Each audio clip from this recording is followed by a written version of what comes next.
বেহাল রাস্তা সংস্কারের দাবি জানিয়ে এবার পথ অবরোধে সামিল হলো বিজেপি সমর্থিত ছাত্র সংগঠন এবিভিপি।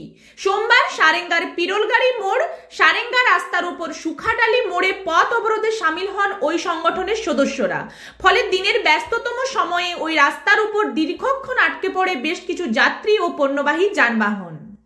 ডিসেম্বর যে সারেঙ্গা বিডিও অফিসে অখিল ভারতীয় বিদ্যার্থী পরিষদ জিন্দাবাদ পথ অবরোধ চলছে চলবে, অবলম্বে সুখাডালি থেকে তেলিজাত পর্যন্ত রাস্তা নির্মাণ করতে হবে, অবলম্বে সুখাডালি থেকে তেলিজাত পর্যন্ত রাস্তা নির্মাণ করতে হবে।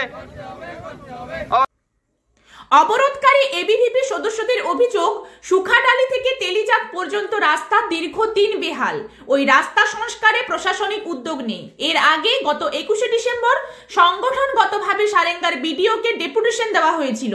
তিনি প্রতিশ্রুতি দিলেও রাস্তা সংস্কারের কাজ এক চুলো এগোয়নি। ফলে এলাকার ছাত্রছাত্রী থেকে সাধারণ মানুষ সকলেই কম বেশি সমস্যায় পড়ছেন। তাই দ্রুততার সঙ্গে রাস্তা সংস্কারের দাবিতে পথ অবরোধ করতে বাধ্য হয়েছিলেন বলে জানান। 21শে ডিসেম্বর আমাদের অখিল ভারতীয় বিদ্যার্থী পরিষদের পক্ষ থেকে রায়পুর নগর ইউনিটের পক্ষ থেকে যে সারেঙ্গা বিডিও অফিসে বিডিও সাহেবকে আমাদের অখিল ভারতীয় বিদ্যার্থী পরিষদ থেকে ডেপুটেশন দেয় সুখাডালি থেকে তেলিজাত পর্যন্ত রাস্তা নির্মাণের ব্যাপারে।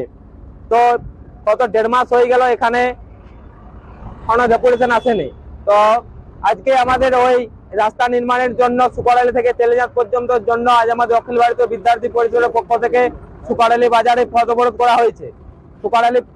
সুখাডালি বাজারে পথ অবরোধ করা হয়েছে।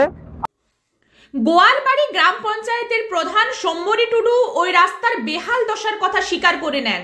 তিনি বলেন, অনুমোদন দেওয়া হয়েছে, রাস্তার কাজ দ্রুত শুরু হয়ে যাবে বলে তিনি জানান। তেলিজাত পর্যন্ত রাস্তাটি খুব খারাপ, সেই জন্য আমরা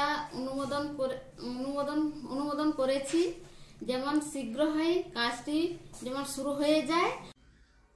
সর্বশেষ পাওয়া খবর অনুযায়ী সারেঙ্গার বিডিও অবরোধ স্থলে এসে দ্রুত রাস্তা সংস্কারের আশ্বাস দিলে এবিভিপি সদস্যরা অবরোধ তুলে নেন। যান চলাচল ইতিমধ্যে স্বাভাবিক হয়েছে বলে খবর। ব্যুরো রিপোর্ট, দক্ষিণ বাঁকুড়া দর্পণ, সারেঙ্গা।